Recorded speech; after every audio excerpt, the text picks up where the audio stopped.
전투기 개발에서 가장 많은 오해를 낳는 요소는 스텔스 형상이나 레이더 성능이 아니다. 진짜 본질은 엔진이다. 눈에 보이지 않고 홍보 영상에도 잘 등장하지 않지만 전투기의 성능과 수명, 작전 반경, 무장 적재량, 그리고 국가 안보의 자립 여부를 결정하는 핵심이 바로 엔진이다. 이 지점에서 많은 국가들이 길을 잃었다. 겉으로는 최신형 전투기를 공개했지만 내부를 들여다보면 가장 중요한 심장이 외부에 의존하고 있는 경우가 반복되어 왔다. 전투기 엔진은 단순한 기계 장치가 아니다. 고온 고압 환경에서 안정적으로 작동해야 하며 초음속과 고기동 상황에서도 출력 변동이 없어야 한다. 여기에 연료 효율, 신뢰성, 유지 보수 주기, 그리고 장기 생산 능력까지 모두 충족해야 비로소 군용으로 인정받는다. 이 중 어느 하나라도 부족하면 실전에서는 치명적인 약점으로 드러난다. 그래서 전투기 엔진은 항공산업의 최종 보스라고 불린다. 많은 사람들은 스텔스 기술만 확보하면 전투기 개발이 절반은 성공한 것처럼 말한다. 그러나 실제 군사기술의 세계에서는 정반대다. 스텔스는 설계와 소재, 생산 공정의 문제지만 엔진은 수십 년에 걸친 축적과 실패의 기록이 없으면 접근조차 어렵다. 시험 중 발생하는 미세한 진동, 고온에서의 금속 피로, 압축기와 터빈의 효율 문제는 책이나 이론으로 해결되지 않는다. 오직 반복된 실험과 막대한 비용, 그리고 실패를 감내할 수 있는 국가만이 이 영역에 들어설 수 있다. 이 때문에 전투기 개발을 선언하는 국가가 많아도 실제로 독자 엔진을 확보한 국가는 극히 제한적이다. 겉으로는 국산 전투기라는 이름을 붙였지만 엔진은 외국에서 들여오거나 기술 이전에 의존하는 사례가 대부분이다. 이런 구조에서는 진정한 의미의 자주 국방이라고 말하기 어렵다. 외교 관계가 흔들리거나 제재가 시작되는 순간 전투기 생산과 운용 자체가 멈출 수 있기 때문이다. 엔진 개발이 어려운 또 하나의 이유는 경제성이다. 전투기 엔진은 민항기 엔진과 달리 생산 수량이 매우 적다. 개발 비용은 수조 원 단위로 들어가지만 판매량은 수백 기 수준에 그치는 경우가 많다. 즉, 순수한 상업 논리로는 절대 성립하지 않는다. 국가가 전략적으로 지원하지 않으면 시작조차 불가능한 영역이다. 그래서 엔진 개발은 기술의 문제가 아니라 국가 의지의 문제로 귀결된다. 여기서 많은 오해가 발생한다. 중국이나 일본처럼 거대한 산업 기반을 가진 나라라면 당연히 전투기 엔진도 쉽게 만들 수 있을 것이라는 인식이다. 그러나 현실은 그렇지 않다. 엔진 기술은 단순한 공업력의 총합이 아니라 특정 분야에 수십 년간 집중 투자했는지 여부가 성패를 가른다. 자동차 엔진을 잘 만든다고 해서 전투기 엔진을 만들 수 있는 것은 아니다. 선박용 터빈이나 발전용 가스터빈 역시 마찬가지다. 군용 항공 엔진은 완전히 다른 세계다. 이런 맥락에서 한국의 선택은 매우 이례적이다. 대부분의 국가가 중간 단계에서 포기하거나 외국 엔진에 의존하는 길을 택했지만 한국은 가장 위험하고 비용이 많이 드는 길을 선택했다. 이는 단기간 성과를 내기 위한 선택이 아니었다. 오히려 당장은 손해처럼 보이고 실패 가능성도 높은 길이었다. 그럼에도 불구하고 이 방향을 고수했다는 점이 중요하다. 전투기 엔진 개발은 하루아침에 결과가 나오지 않는다. 초기에는 실패가 반복되고 외부에서는 비관적인 평가가 쏟아진다. 이미 성공한 국가의 엔진을 쓰는 것이 훨씬 안전하고 빠르다는 유혹도 계속 따라붙는다. 하지만 이 유혹을 받아들이는 순간 해당 국가는 영원히 핵심 기술의 문 앞에서 멈춰서게 된다. 독자 엔진을 보유하지 못한 국산 전투기는 결국 반쪽짜리 자립에 불과하다. 지금 논의되는 차세대 전투기, 그리고 그 이후의 미래 항공 전력에서도 엔진은 여전히 결정적 요소다. 출력 증가만의 문제가 아니라 전자장비와의 통합, 열관리, 신형 무장과의 연동까지 모두 엔진과 직결된다. 엔진을 통제할 수 없는 국가는 전투기의 진화를 스스로 결정할 수 없다. 이것이 바로 엔진이 전략 무기라고 불리는 이유다. 이제부터 살펴볼 이야기는 단순한 기술 비교가 아니다. 왜 어떤 국가는 엔진 개발에서 좌절을 겪었고 왜 어떤 국가는 끝까지 도전했는지, 그리고 그 선택이 미래 전력과 수출 시장에서 어떤 차이를 만들어내는지를 차분히 분석해 나갈 것이다. 이 문제를 이해하면 전투기 개발을 둘러싼 국가들의 성공과 실패가 더 이상 우연이 아니라는 사실이 분명하게 보이기 시작한다. 일본의 사례는 전투기 엔진 개발이 왜 그렇게 어려운지를 보여주는 대표적인 예다. 일본은 오랫동안 항공산업 강국으로 평가받아왔고 정밀 가공과 소재 기술에서는 세계 최고 수준이라는 인식도 강하다. 이런 배경 때문에 일본이라면 당연히 독자 전투기 엔진 개발에 성공했을 것이라고 생각하기 쉽다. 그러나 실제 과정은 전혀 달랐다. 일본은 여러 차례 시험과 연구를 진행했지만 끝내 실전 배치가 가능한 수준의 독자 엔진을 안정적으로 확보하지 못했다. 가장 큰 이유는 기술의 연속성 문제였다. 일본은 전후체제 속에서 군수 산업 전반이 강하게 제약되었고 항공기 엔진 분야 역시 장기간 단절을 겪었다. 민간 항공과 산업용 가스터빈 기술은 축적되었지만 군용 전투기 엔진에서 요구되는 극한 조건의 운용 경험은 충분히 쌓이지 못했다. 전투기 엔진은 짧은 시간에 출력이 급격히 변하고 반복적인 고기동 상황에서도 성능 저하가 없어야 한다. 이런 영역은 민간 기술의 연장선만으로는 접근이 어렵다.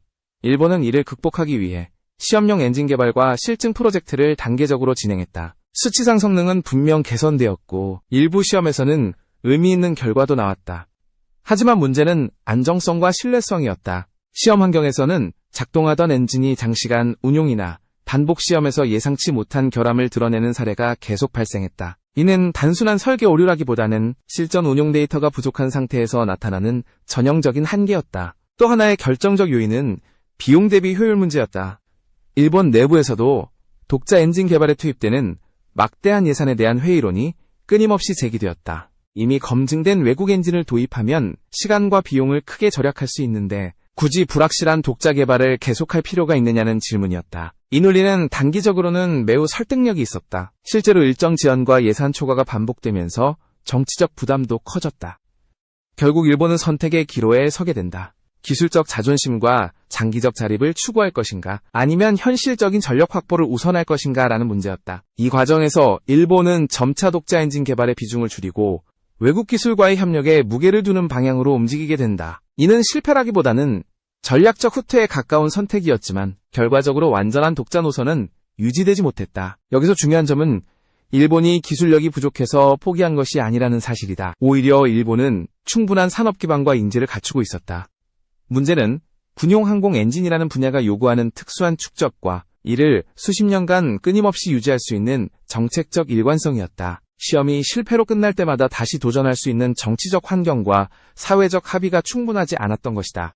이 사례는 전투기 엔진 개발이 단순히 기술자의 능력만으로 해결되지 않는다는 점을 분명히 보여준다. 국가가 얼마나 오랜 시간 실패를 감내할 수 있는지, 그리고 그 실패를 전략적 투자로 받아들일 준비가 되어 있는지가 핵심 변수로 작용한다. 일본의 경험은 겉으로 보기에 완벽해 보이는 산업 구조를 가진 국가라도 이 조건을 충족하지 못하면 엔진 개발에서 좌절할 수 있다는 사실을 증명한다. 이제 다음 단계에서는 또 다른 대형 국가의 사례를 살펴볼 필요가 있다. 일본과는 다른 방식으로 접근했지만 결국 비슷한 벽에 부딪힌 국가의 이야기다. 이를 통해 전투기 엔진이라는 분야가 얼마나 냉혹한 현실의 영역인지가 더욱 선명해질 것이다. 중국의 전투기 엔진 개발은 일본과는 다른 출발점에서 시작되었지만 결국 비슷한 장벽에 부딪혔다. 중국은 막대한 자본과 인력을 투입했고 국가 차원의 강력한 의지로 항공산업 전반을 밀어올렸다. 외형만 놓고 보면 빠른 속도로 전투기 기체를 공개했고 성능 향상도 눈에 띄었다. 그러나 엔진이라는 핵심 영역에서는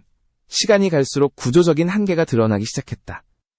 중국의 가장 큰 문제는 초기 의존 구조였다. 오랜 기간 외국 엔진 기술에 의존해왔고 이 과정에서 자체 설계와 운용 데이터의 축적이 제한적으로 이루어졌다. 단기간에 성능 수치를 끌어올리는 데는 성공했지만 장시간 운용과 반복적인 고부하 환경에서 안정성을 확보하는 데 어려움을 겪었다. 전투기 엔진에서 가장 중요한 요소는 최고 출력이 아니라 출력 변동 구간에서의 신뢰성과 수명이다. 이 지점에서 중국은 반복적으로 문제를 노출했다.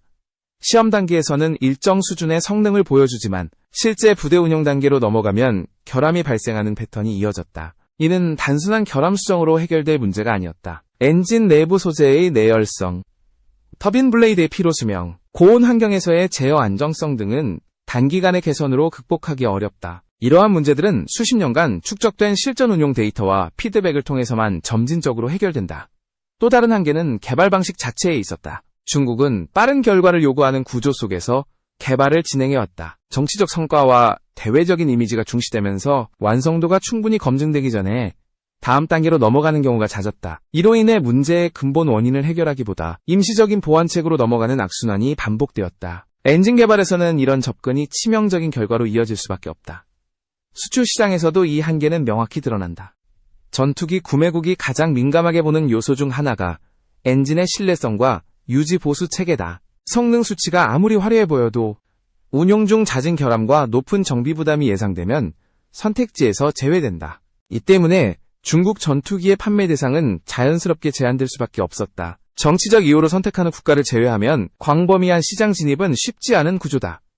중국 내부에서도 이 문제를 인식하지 못한 것은 아니다. 엔진 개발에 대한 투자와 연구는 계속 확대되고 있으며 일부 분야에서는 분명한 진전도 이루어지고 있다. 그러나 전투기 엔진은 단순한 기술 격차를 따라잡는 문제와는 차원이 다르다. 이미 앞서간 국가들이 수십 년에 걸쳐 쌓아온 실패의 기록과 개선의 축적을 단기간에 복제하는 것은 사실상 불가능에 가깝다.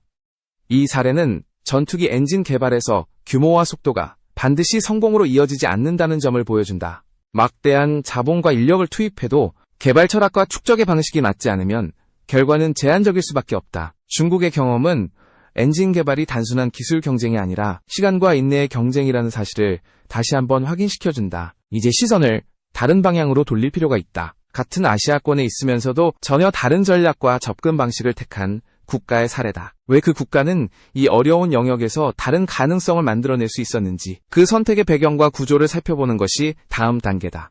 한국의 선택은 일본이나 중국과 출발선부터 달랐다. 기술 격차를 단기간에 따라잡겠다는 조급함보다 실패를 전제로 한 장기 축적을 먼저 설정했다는 점이 핵심이다. 처음부터 완성형 엔진을 목표로 하지 않았고 단계별로 검증 가능한 목표를 쪼개어 접근했다. 이 방식은 겉으로 보기에는 느리고 비효율적으로 보였지만 실제로는 실패의 비용을 통제하고 학습 속도를 극대화하는 구조였다. 한국이 주목한 것은 최고 추력 수치가 아니라 운용 안정성이었다. 전투기 엔진의 실전 가치는 특정 구간에서 얼마나 예측 가능하게 작동하는지로 결정된다. 급가속과 급감속, 고고도와 저고도의 반복 전환, 장시간 비행 후의 성능 유지 등 실전에서 반복되는 조건을 기준으로 시험 체계를 설계했다. 이는 시험 데이터를 쌓는데 시간이 오래 걸리지만 문제의 원인을 정확히 추적할 수 있게 만든다. 또 하나의 중요한 차별점은 개발 주체 간의 역할 분담이었다. 한국은 연구기관, 제작사, 운용 주체 간의 피드백 구조를 비교적 일찍 구축했다. 시험 결과가 단순 보고서로 끝나는 것이 아니라 다음 설계 단계에 즉시 반영되는 순환 구조를 만들었다. 이 과정에서 실패 사례는 은폐 대상이 아니라 반드시 공개되고 분석되어야 할 자산으로 취급되었다. 엔진 개발에서 이 문화는 결정적이다. 정책적 일관성 역시 빼놓을 수 없다. 엔진 개발은 단기간 성과를 내기 어렵기 때문에 정권 변화나 예산 압박에 흔들리기 쉽다. 그러나 한국은 중간에 방향을 틀기보다는 일정 수준의 실패를 감내하더라도 계획을 유지하는 쪽을 선택했다. 이는 기술적 결단이 아니라 정치적 결단에 가깝다. 엔진 개발이 단순한 산업 프로젝트가 아니라 국가 전략 자산이라는 인식이 공유되었기 때문이다. 외부 기술과의 관계 설정도 특징적이다. 한국은 완전한 고립을 선택하지 않았지만 핵심 영역에서는 통제권을 놓지 않으려 했다. 초기 단계에서는 외부 기술과 경험을 참고하되 설계 판단과 시험 기준은 내부에서 유지했다. 이로 인해 개발 속도는 느려질 수 있었지만 장기적으로는 의존 구조에 빠지지 않을 수 있었다. 이 차이가 시간이 지날수록 점점 더 크게 작용한다. 인력 양성 방식 역시 중요한 요소다. 엔진 개발은 특정 개인의 천재성에 의존할 수 없는 분야다. 한국은 세대 간 기술 이전을 염두에 둔 인력 구조를 설계했고 단기 프로젝트가 끝나도 핵심 인력이 흩어지지 않도록 관리했다. 이는 당장의 성과보다 축적을 중시하는 전략과 맞물려 작동했다. 엔진 개발에서 사람은 설계도만큼이나 중요한 자산이다. 이러한 접근은 눈에 띄는 성과를 즉각적으로 보여주지 않는다. 오히려 외부에서는 진도가 느리다는 평가를 받기 쉽다. 하지만 전투기 엔진 개발의 역사에서 빠른 성과는 종종 더 큰 실패로 이어졌다. 한국은 이 점을 명확히 인식했고 속도 경쟁이 아닌 생존 경쟁의 관점에서 전략을 설정했다. 이제 이 선택이 어떤 결과로 이어지는지 그리고 이러한 축적이 향후 전력과 수출 시장에서 어떤 의미를 갖는지를 살펴볼 차례다. 단순한 기술 자립을 넘어 전략적 위치가 어떻게 달라지는지가 다음 이야기의 핵심이 될 것이다. 전투기 엔진 개발의 성패는 결국 전력 운용과 수출 시장에서 명확하게 드러난다. 기술적 자립이 단순한 자존심의 문제가 아니라 실제 선택지의 폭을 얼마나 넓히느냐의 문제이기 때문이다. 엔진을 통제할 수 있는 국가는 전투기의 개량 주기와 운용 개념을 스스로 결정할 수 있지만 그렇지 못한 국가는 항상 외부 조건에 발목이 잡힌다. 이 차이는 시간이 지날수록 점점 더 크게 벌어진다. 수출 시장에서 엔진은 구매국의 가장 민감한 판단 기준 중 하나다. 많은 국가는 전투기 기체의 성능보다도 장기간 운용이 가능한지 여부를 먼저 본다. 엔진의 신뢰성, 정비 주기, 부품 공급의 안정성은 전시 상황뿐 아니라 평시 예산 운용에도 직결된다. 이 때문에 엔진에 대한 통제권이 없는 전투기는 자연스럽게 협상력이 약해진다. 특정 국가의 승인이나 제약이 따라붙는 순간 구매국의 선택지는 급격히 줄어든다. 한국이 엔진 자립을 전략적으로 중시한 이유도 여기에 있다. 단순히 전투기를 만들 수 있느냐의 문제가 아니라 어떤 조건으로 수출할 수 있느냐의 문제였다. 엔진이 외부 통제에 놓이면 판매 대상국이 제한되고 정치적 변수에 따라 계약 자체가 흔들릴 수 있다. 반대로 핵심 요소를 스스로 관리할 수 있으면 협상에서 주도권을 가질 수 있고 장기 지원 약속도 보다 안정적으로 제시할 수 있다. 전력 운용 측면에서도 차이는 분명하다. 독자적인 엔진 개발 경험을 가진 국가는 운용 과정에서 발생하는 문제를 내부적으로 분석하고 개선할 수 있다. 성능 개량이나 수명 연장 계획도 자국의 판단에 따라 조정할 수 있다. 이는 단순한 비용 절감의 문제가 아니라 전시 상황에서의 대응 속도와 직결된다. 외부 지원을 기다려야 하는 구조에서는 신속한 전력 보강이 어렵다. 또 하나 중요한 요소는 후속 발전 가능성이다. 전투기는 한번 완성되고 끝나는 무기가 아니다. 전자장비의 발전, 무장체계의 변화, 작전 개념의 진화에 따라 지속적인 개량이 요구된다. 이 과정에서 엔진은 항상 중심에 놓인다. 출력 여유와 열 관리 능력, 전력 공급 여건은 향후 개량의 한계를 결정한다. 엔진을 이해하고 통제하는 국가는 미래 선택지를 미리 확보하는 셈이다. 이러한 구조는 시장의 평가에도 그대로 반영된다. 단기적인 성능 비교에서는 큰 차이가 없어 보일 수 있지만 장기 운용을 고려하는 국가일수록 엔진 자립 여부를 중시한다. 이는 단순한 기술 신뢰의 문제가 아니라 정치적 리스크 관리의 문제이기도 하다. 전투기 도입은 수십 년을 바라보는 결정이기 때문이다. 결국 엔진 개발에 대한 투자는 시간이 지날수록 복리처럼 작용한다. 초기에는 비용과 위험만 보이지만 일정 시점을 넘어서면 선택지의 폭과 협상력이 눈에 띄게 달라진다. 한국이 이 길을 선택한 이유는 단순히 기술을 갖추기 위해서가 아니라 미래의 전략적 위치를 바꾸기 위해서였다. 이 선택이 어떤 장기적 의미를 갖는지는 마지막 분석에서 더욱 분명해질 것이다. 전투기 엔진 개발의 이야기는 단순한 기술 성공담으로 끝나지 않는다. 이것은 국가가 어떤 시간표를 선택했는지, 어떤 위험을 감수했는지, 그리고 무엇을 끝까지 놓지 않았는지에 대한 기록이다. 일본과 중국의 사례는 능력이 부족해서가 아니라 선택의 구조와 축적 방식에서 한계를 드러냈다. 반면 한국은 가장 느리고 가장 위험해 보이는 길을 택했지만 그 안에서 다른 가능성을 만들어냈다. 이 차이는 단기간에는 잘 드러나지 않는다. 외형상 공개되는 전투기, 시험 비행 영상, 성능 수치만 놓고 보면 큰 차이가 없어 보일 수 있다. 그러나 시간이 흐를수록 격차는 내부에서 벌어진다. 문제 발생 시 대응 속도, 개량 주기의 자율성, 외부 변수에 흔들리지 않는 운용 구조가 점점 더 중요해진다. 이 모든 요소의 중심에는 엔진이 있다. 특히 차세대 전투기 논의로 갈수록 이 흐름은 더욱 분명해진다. 미래 전장은 단순히 더 빠르고 더 강한 전투기를 요구하지 않는다. 복합 센서 운용, 전자전 환경, 무인 체계와의 연동 등 모든 요소가 유기적으로 결합된다. 이 복잡한 구조를 지탱하는 기본 조건이 바로 안정적인 추진 체계다. 엔진을 이해하고 통제하지 못하면 어떤 혁신도 제한된 범위 안에서만 가능하다. 수출 시장에서도 마찬가지다. 단순한 무기 거래가 아니라 수십 년간 이어지는 운용과 지원의 약속이 핵심이 된다. 이때 구매국이 가장 먼저 묻는 질문은 성능표가 아니라 신뢰성이다. 문제가 발생했을 때 누가 책임지고 해결할 수 있는가? 정치적 상황이 변해도 지원은 지속되는가? 이 질문에 답할 수 있는 구조를 가진 국가는 많지 않다. 엔진 자립은 이 질문에 대한 가장 강력한 답변 중 하나다. 결국 전투기 엔진 개발은 기술 경쟁을 넘어 전략 경쟁의 영역이다. 단기 성과를 중시하면 빠른 결과는 얻을 수 있지만 장기적인 선택지는 줄어든다. 반대로 실패를 감내하며 축적을 선택하면 당장은 불리해 보이지만 시간이 지날수록 자유도가 커진다. 한국의 선택은 바로 이 지점에 있었다. 이 이야기가 중요한 이유는 과거의 평가를 뒤집기 위해서가 아니다. 앞으로 어떤 국가가 항공전력에서 주도권을 가질 수 있는지를 이해하기 위한 기준을 제공하기 때문이다. 겉으로 보이는 화려함보다 보이지 않는 핵심을 얼마나 오래 붙잡고 있었는지가 결국 결과를 갈라놓는다. 전투기 엔진은 그 상징적인 사례다. 그리고 이 영역에서의 선택은 수십 년 뒤 국가의 위치를 조용하지만 분명하게 바꿔놓는다. 속보로 전해진 소식에 따르면 KF-21 전투기의 국산 엔진 일과의 교체가 본격적으로 진행되고 있다. 기존에 한동안 시험 운용되었던 F414 엔진 기반 시제품을 넘어 한국이 독자 개발한 엔진이 이제 실전 배치 단계에 들어섰다는 사실은 단순한 기술적 전환을 넘어 국가 항공산업의 전략적 도약을 상징한다. 이 변화는 단순히 성능 향상만을 의미하지 않는다.